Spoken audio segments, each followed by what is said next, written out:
Hey everyone, delighted to have you here. Thank you for watching this video. Today we're going to talk about how to chase payments from your freelance clients.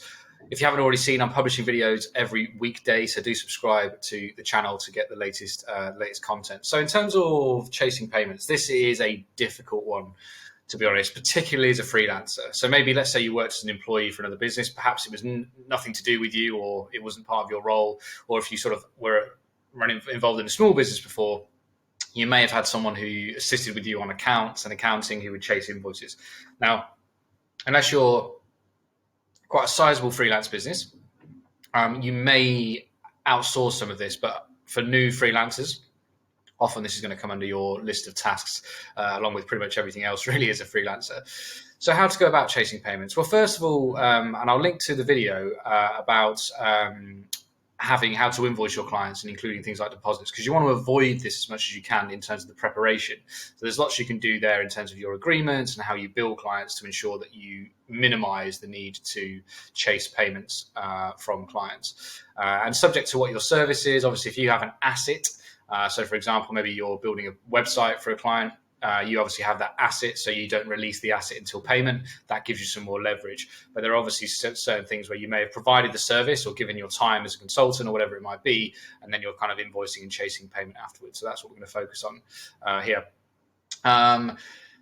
So it is a challenge in terms of whether you see longevity with that client. Now, you always want to be professional regardless, even if you don't see longevity with the client. But let's say, for example, that client has a good payment history with you. You've worked together on multiple projects, and this is a bit of a one-off. Now, you're going to treat that situation slightly differently as you would with a client where those things aren't true. So in that case, what I would say is be very sort of human about it, be very personal, and just explain and just say, I'm a freelance business. Cash flow is important to me for my kind of small operation here, and this payment is now X amount of days overdue. I'd really appreciate an update on when I can expect to receive payment.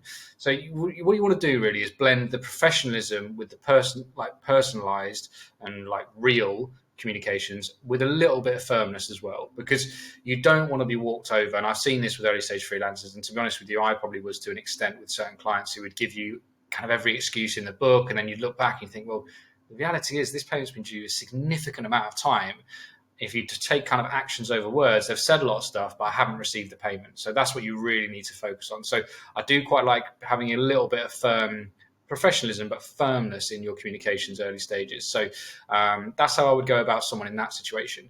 Now, if you have someone who, and you probably shouldn't be doing this if you follow the kind of my advice on having deposits and payment up front for new clients. But if it's a relatively new client that doesn't have good payment history or a track record, and you don't know if you're going to continue to work with them, now this is when you need to be a little bit careful, really, because I have seen, unfortunately, situations where this can drag on for a very long period of time, and even where it can get to the point of having to get kind of debt collection involved and all that, which you just really want to be avoiding. You don't want to be wasting your time and energy and money in these sorts of things as a freelancer. You want to be focusing on growing your business in a positive way.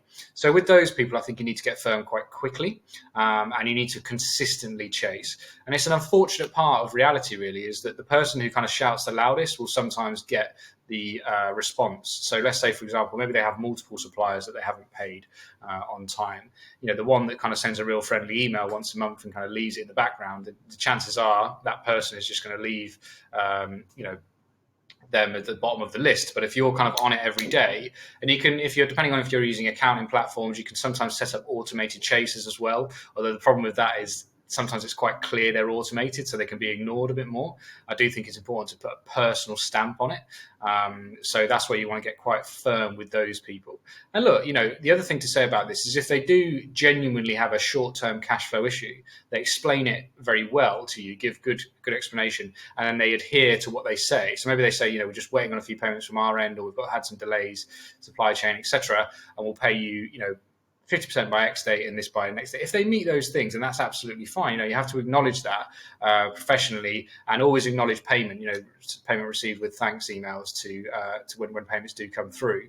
But obviously what you're going to do with that client is you're not going to kind of get burnt twice. So then you're going to switch to a model. And this is where if you have these challenges and you want to work with the client moving forward, it could be that you have a great relationship with them, they're a good fit, etc. But you just had some issue with payments.